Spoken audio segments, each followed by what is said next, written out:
And the album was about to be reinvented. Now it's extremely provocative, you know. Starts with, you know, what we can only assume are jackboots marching.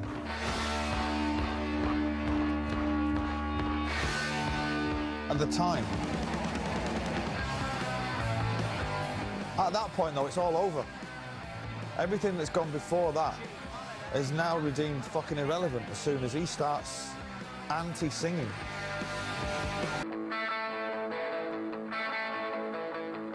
Now this guitar riff, this is probably alone, it's just, you don't need much more of a reason to produce the Sex Pistols.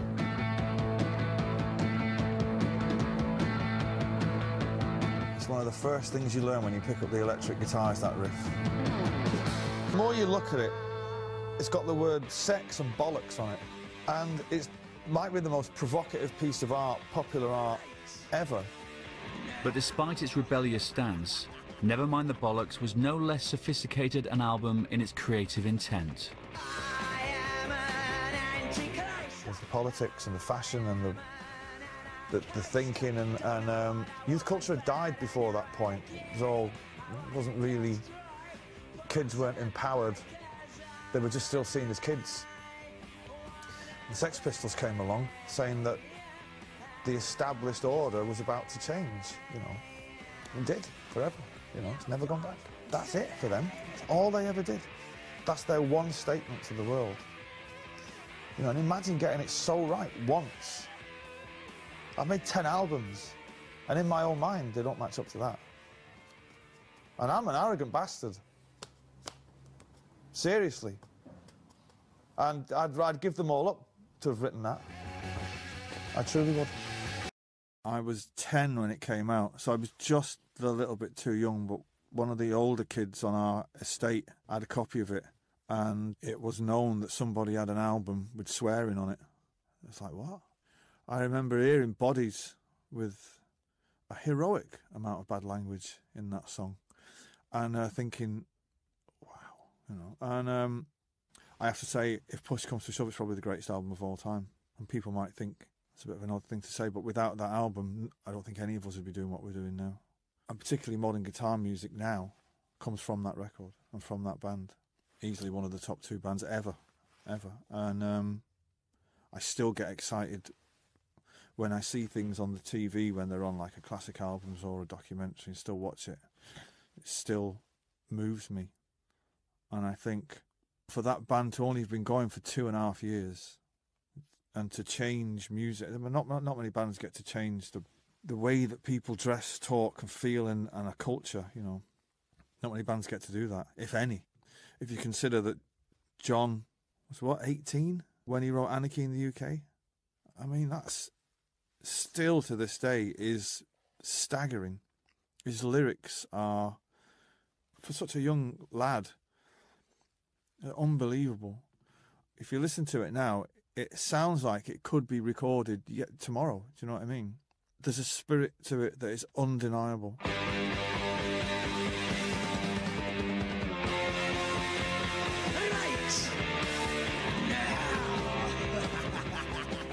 To say what he said in such a short space of time, and they're pop songs as well. It's right up there with all the great pop records that you can think of. From the Beatles to the Stones to Elvis to Buddy Holly, the Kinks, all the way through. That album sits right at the top.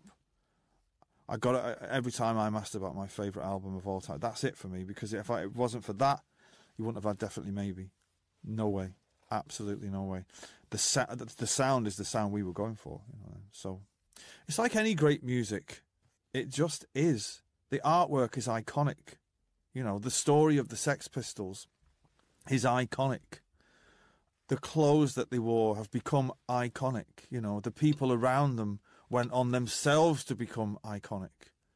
Like Susie Sue and, you know, Billy Idol and Sid Vicious and all they started a thing, you know what I mean? It just is. And on its 50th anniversary, we'll still be talking about it. And on its 70th, you know. I do look back at when I watch old footage of the Sex Pistols and I see photographs. I really wish I'd have seen them in 75 or 76 or 77 at their height. You know, we all got to see them afterwards when they reformed and all that. I wish I'd have seen them when it really, really meant something, you know. But I'm glad they're still around, you know. I don't have many heroes, and I'm not like a fanboy kind of thing, but he's one of the special ones, you know. So there you go, the greatest, I think, the Sex Pistols. I wanted it to sound like, you know, real steel in there. You know, no flab at all.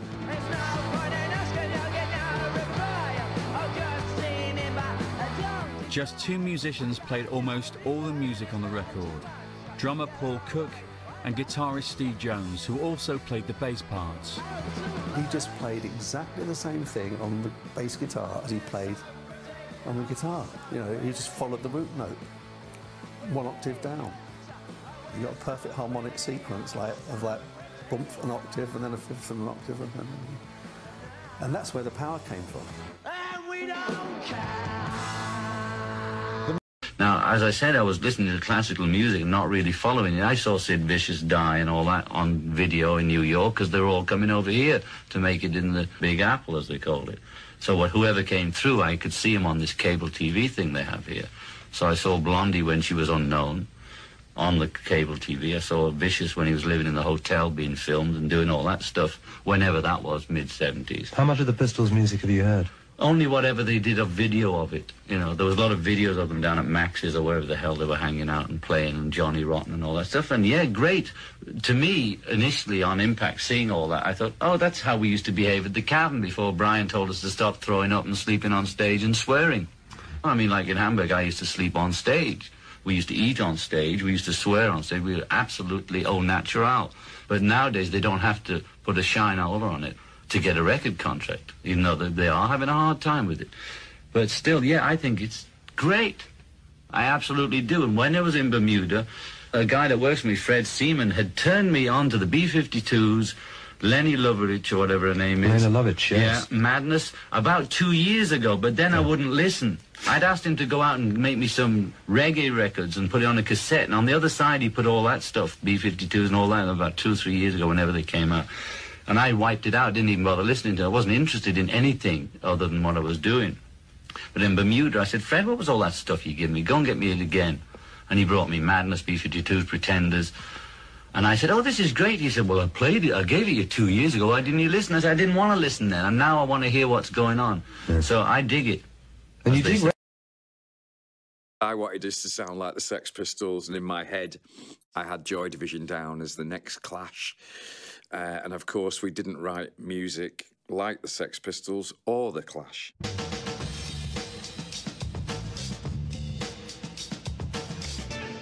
The most bizarre thing about the Sex Pistols gig, the first one, was that Bernard and I'd been reading about them in the music press, and the novelty was that they seemed to have to fight to survive every gig, which for a 20-year-old making his way around Salford and Manchester, I thought, oh, that seems quite interesting. You don't see Led Zeppelin doing that, or Deep Purple.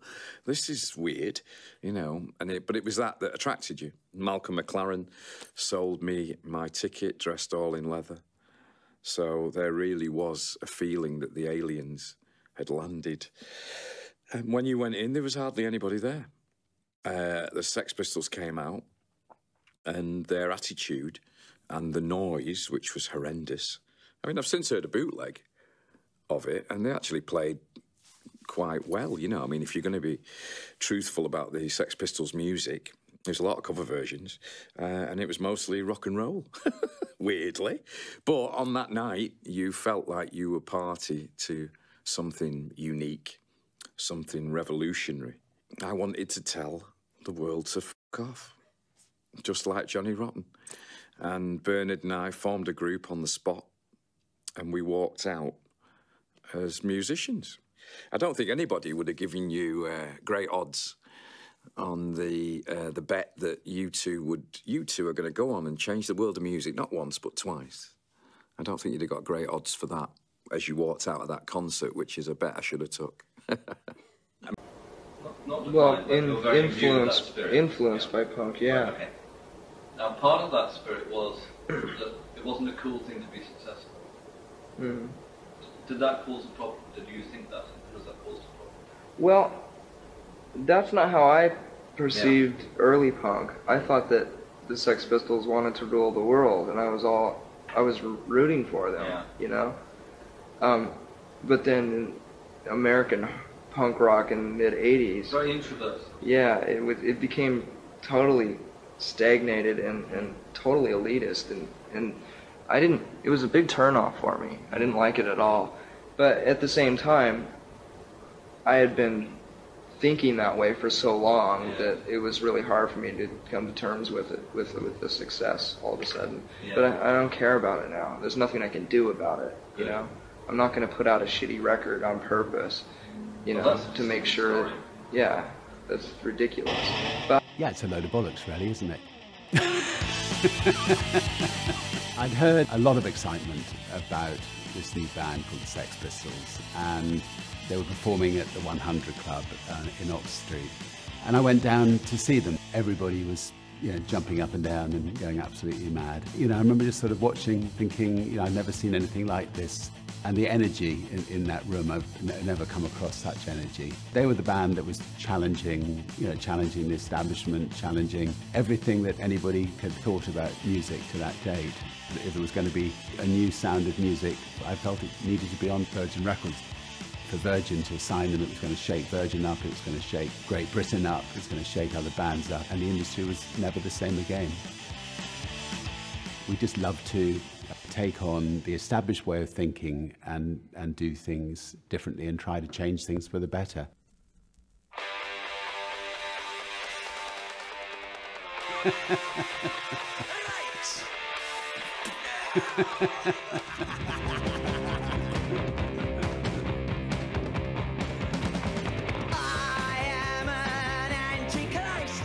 They hired a boat and they decided to throw a party opposite the House of Commons at the same time that the rest of the country was throwing parties celebrating the Queen's Silver Jubilee. There's a very hippie Richard, and not sure that I actually fitted in with the Sex Pistols at all, but there we go.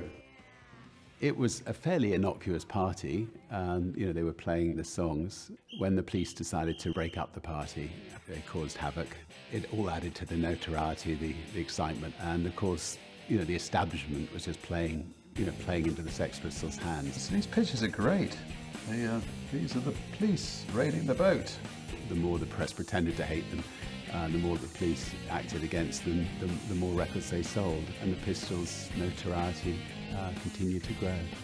Actually, quite ironic that the boat that we actually got busted on was called the Queen Elizabeth. I forgot about that. 25 years later, I'm kneeling in front of the Queen when she's tapping a sword on my shoulder to knight me, and I was just hoping that she didn't remember the party of 25 years earlier, and that the sword wasn't going to slice the head off.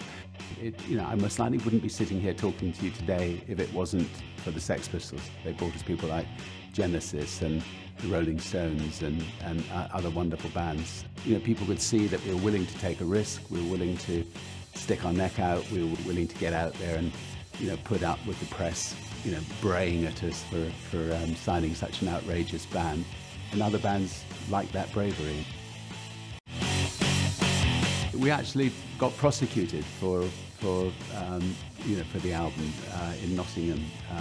You know, never mind the bollocks, here's the Sex Pistols. For some reason, the police decided to take us to court for the name, and I rang up Nottingham University, asked to talk to the professor of linguistics, and he was charming and said, I don't know what they're doing prosecuting you for the word bollocks. He said the word bollocks was a nickname given to priests in the 18th century, and the meaning of the album literally is never mind the priests, here's the Sex Pistols. So I said, well, look, would you mind coming to court and saying that? And he said he'd be delighted to, and he said, I happen to be a priest myself. Would you like me to wear my dog collar? So we had this priest in his dog collar turning up at court, and the judge found us not guilty. Yeah, it's a load of bollocks, really, isn't it? Yeah, I mean, a very, very sophisticated message, actually. You know, and you've got I mean, you've got a number of things going on with that album. You've got the meat and potatoes of the rhythm section. You've got Steve and Paul, who basically, you know, want to be the Small Faces, or they want to be the Who, you know. And then you've got lyrically, you've got really Johnny and Malcolm kind of concocting this really dark kind of alternative dimension, you know. And, you know, phrasing, like the phrasing, you know, phrasing on that album, Pretty Vacant, you know, No Feelings, Submission, Bodies, and it all kind of comes together in a way that is like, it's just incredibly powerful, and I feel it's almost like the last word on a certain kind of music, but you know, the music that I liked, that I admired before they came along, never made me feel like I could be a musician. The Sex Pistols made me feel like I could be a musician. That was what they gave me, and that it was the blunt force trauma of Anarchy in the UK, and bringing that home and just thinking, I have to get involved. You know, that was really one of the only moments in my life that I've had that something like that has happened, where I thought, no, whatever I was doing, I have to change, and I have to. And I was like, where is that guitar?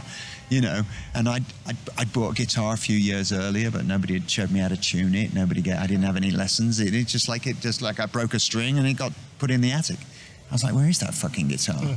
You know, how do they do this thing? You know, and I was off to the races. 2 strings, that'll do. You know, and I could have fun with that. And of course, it was awful what I was doing, but I didn't know that at the time. It just felt like fun, and I think that's what they gave us. But so much cooler than you even realized at the time. It did create a revolution, that record.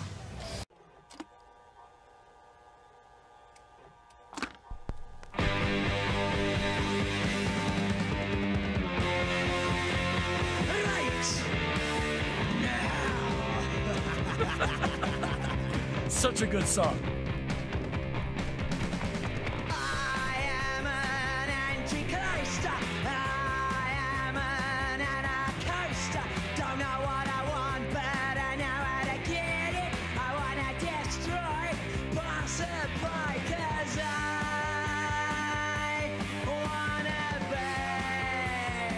The Sex Pistols forced music to change, radio to change. That band was the shot heard around the world.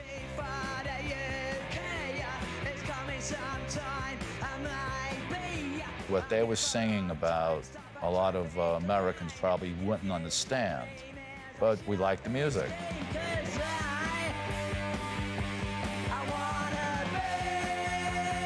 Songs like Anarchy are they're vital to my very existence. They absolutely have to be written and put down.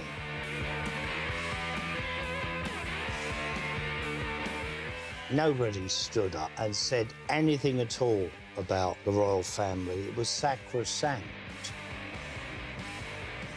Amazing what people have tried to ignore, how we changed Britain overnight, really, with that record. It's quite astounding.